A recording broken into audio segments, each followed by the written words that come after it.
جی میں ہوں کیسر کھوکھر نئے ویلا کے ساتھ آپ کے سامنے حاضر ہوں۔ میں یہاں بتاتا چلوں کہ لاہور ہائی کورٹ نے the Punjab protection of ownership of immovable property act 2025 کو جو ہے وہ اس پر عمل درآمد روک دیا ہے اور اس باقاعدہ طور پر اسٹے آرڈر جاری کر دیا ہے، جس کے بعد پنجاب حکومت اور عدلیہ جو ہے آمنے سامنے آ گئے ہیں۔ پنجاب حکومت نے ایک نیا قانون لائے تھے جس کے تحت اموویبل پراپرٹی ایکٹ کا قانون تھا، جس کے تحت جو ہے لوگوں کے جو جائیدادوں پر قبضے ہوئے تھے وہ قبضے چھڑا رہی تھی پنجاب گورنمنٹ، اور اب تک کی کارکردگی کے مطابق پنجاب کے 41 اضلاع کے جو ڈپٹی کمشنر ہیں انہوں نے 5000 جو ہے وہ قبضے جو ہے قبضہ مافیا سے چھڑا کر ان کے اصل مالکان کے حوالے کر دیے تھے، اور یہ بڑی تیزی سے کام جاری تھا اور یہ اچھا کام تھا، ہو رہا تھا، ہونا چاہیے تھا۔ ہونا تو یہ چاہیے تھا کہ اس میں اگر کوئی قانونی حکم ہے تو وہ دور کیا جاتا، اگر کوئی قانونی رکاوٹ ہے وہ دور کی جاتی، اگر کوئی انتظامیہ کی من مانی ہے تو اس کو بہتر کیا جاتا اور اس قانون کو بہتر کیا جاتا۔ لیکن عدلیہ نے اس پر، ہائی کورٹ نے اس پر اسٹے آرڈر جاری کر کے اس پر عمل درآمد ہی روک دیا ہے، اور یہ اسی طرح ہوا ہے جس طرح پراپرٹی کے کیس جو ہے عدالتوں میں چلتے ہیں، باپ کیس کرتا ہے اور پوتے کے دور میں جا کر جو ہے فیصلہ ہوتا ہے، نسل در نسل جو پراپرٹی کے کیس چلتے ہیں قبضے کے،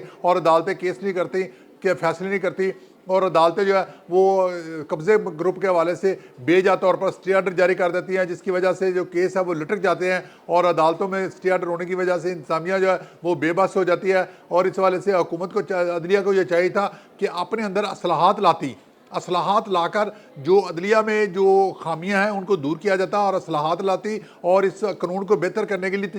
تجویز کرتی۔ اور جو پنجاب گورنمنٹ ہے وہ اس میں اگر کوئی قانونی حکم ہے اس ایکٹ کے اندر تو یہ قانونی موویبل پراپرٹی ایکٹ جو ہے اس کے اندر قانونی اگر کوئی حکم ہے تو وہ حکم جو ہے وہ دور کرتا پنجاب گورنمنٹ، تاکہ اس کا فائدہ جو عوام کو ہوتا، اور قبضہ گروپ جو ہے نا، جیسا کہ میں آپ کو پہلے بتا چکا ہوں کہ 5000 سے زائد جو ہے وہ قبضے جو ہے وہ انتظامیہ نے قبضہ مافیا سے چھڑا کر ان کے اصل مالکان کے حوالے کیے ہیں، اور باقی تقریباً 50,000 کے قریب جو ہے وہ اگلے مہینے کے پراپ لائن میں تھا، جہاں سے وہ درخواستیں آئی ہوئی تھیں اور کام ہو رہا تھا اور قبضہ چھڑانے کا کام ہو رہا تھا، جس کی وجہ سے جس کے لیے اضلاع کے جو ڈپٹی کمشنر ہیں وہ کام کر رہے تھے، لیکن ہائی کورٹ نے کام روک دیا۔ اور اگر کوئی انتظامیہ اچھا کام کرتی ہے تو عدلیہ روک دیتی ہے، عدلیہ اپنے اندر بھی اصلاحات لائے اور انتظامیہ جو ہے پنجاب گورنمنٹ بھی اپنے اندر جو ہے وہ جو